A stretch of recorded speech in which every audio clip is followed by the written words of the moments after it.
मोहतरम नाज़रीन आदाब, एडी न्यूज़ में आप सभी का खैर मक़दम है। बोधन हलक़े में आल इंडिया मजलिस इत्तेहादुल मुस्लिमीन के 66वीं यौम तासीस के पुरमसरत मौके पर पुरवक़ार तक़रीब का इनेक़ाद किया गया।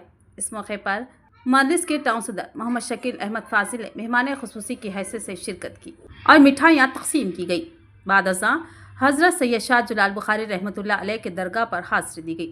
इस मौके पर मुजाज ने खिताब करते हुए कहा कि जैसे दारुस्सलाम में MLA और कॉरपोरेटर्स अवाम की बात सुनने के लिए वक्त मुकर्रर करते हैं, उसी तर्ज पर बोधन और निज़ामाबाद में भी एक दफ्तर कायम किया जाए जहां तमाम कॉरपोरेटर्स अवामी मसाइल के हल के लिए मौजूद रहेंगे। वरहमतुल्लाहि वबरकातुहू।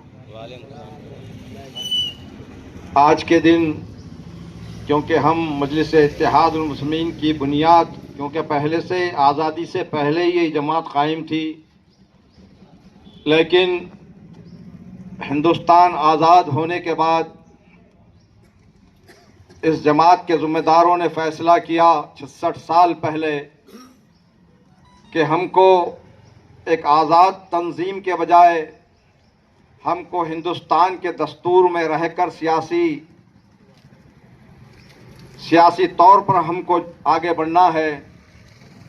इसके लिए 66 साल पहले अपने ज़िम्मेदारों ने यह फ़ैसला लिया कि इस तंजीम को दस्तूर के ताबे करते हुए एक मुसलमानों की एक जमात कायम की जाए, जिसका हम ये 66 साला जश्न मना रहे हैं।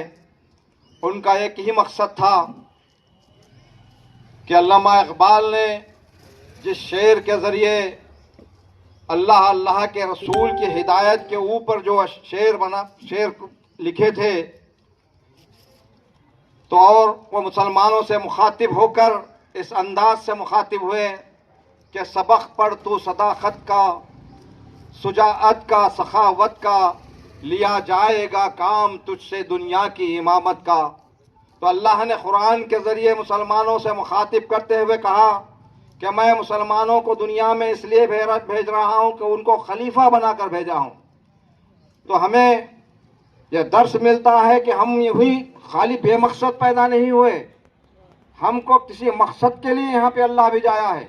हम जब कलमा पढ़ लेते हैं ला इलाहा इल्लल्लाह मुहम्मदुर रसूलुल्लाह, तो हम अल्लाह के रसूल के बताए हुए रास्ते पे चलकर अपनी कौम पर अल्लाह के रसूल की शरीयत को बरकरार रखने के लिए, दीन और दुनिया के अंदर अपने एकजुट होने के लिए, एक सुई पैदा करने के लिए, हिदायत को फैलाने के लिए, तमाम ऐसी चीज़ें जो दुनिया में अल्लाह के रसूल के ज़रिए हम तक पहुंची हैं, वो दुनिया के हर इंसान तक पहुंचाने की जिम्मेदारी हमारे ऊपर अल्लाह के रसूल ने सौंपी है। इसी मकसद के लिए ये जमात भी काम कर रही है, क्योंकि एक मकसद यही होता है कि अल्लाह का अहकाम ये है कि तुम कोई काम करते हैं तो अपना अमीर चुन लो। जहाँ कोई काम स्टार्ट करते हैं तो आप अपने किसी भी मुहिम में जाने दीजिए, जिसको काबिल समझते हैं वो अमीर की क़यादत में जाने का हुक्म दिया गया है।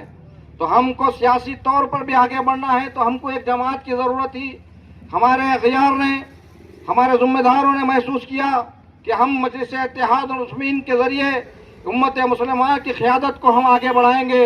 उस वक्त का दौर ऐसा था कि आज़ादी के वक्त में जो पुलिस एक्शन के नाम पर जो जुल्म व ज़्यादती की गई, मुसलमानों में खौफ व हिरासत का ये था।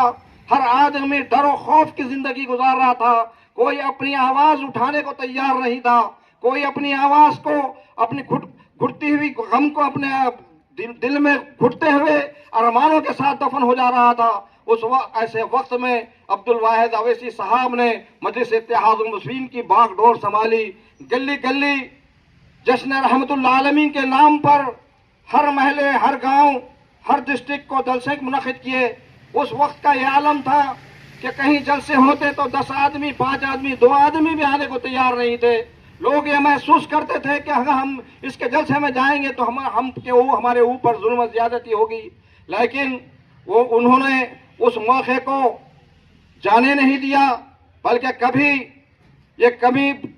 जो लोग नहीं आ रहे हैं उसको मायूस नहीं हुए, बल्कि जद्दोजहद को जारी रखा। 66 साल का आज हमारे जमात से जुड़ने के लिए कई पार्टी से लोग आ रहे हैं। कोई बात नहीं, जो भी काम करने वाले हैं उस सभी लोगों को हमारी तरफ से वेलकम है। और जो भी लोग जीतने वाले हैं, जो भी लोग पब्लिक में नुमाइंदगी करने के काबिल है, उस लोगों को इंक्वायरी कर और बिल्कुल सर्वे होने के बाद में टिकट दिए जाएंगे। और जो लोगों को टिकट देने के बाद जो लोग काम वाले भी रुके हुए हैं उन लोगों को भी क्या आइडेंटिफाई किया जाएगा। मैं आप लोगों को इस जलसे के ज़रिए क्या है सो आप लोग इन्फॉर्मेशन देता हूँ। और इस प्रोग्राम में जो लोग हिस्सा लिए हैं, जो मेरे को प्रोग्राम में हिस्सेदारी दिए हैं, उस सभी लोगों का शुक्रिया अदा करते हुए मेरी जगह लेता हूँ। अल्लाह हाफ़िज़।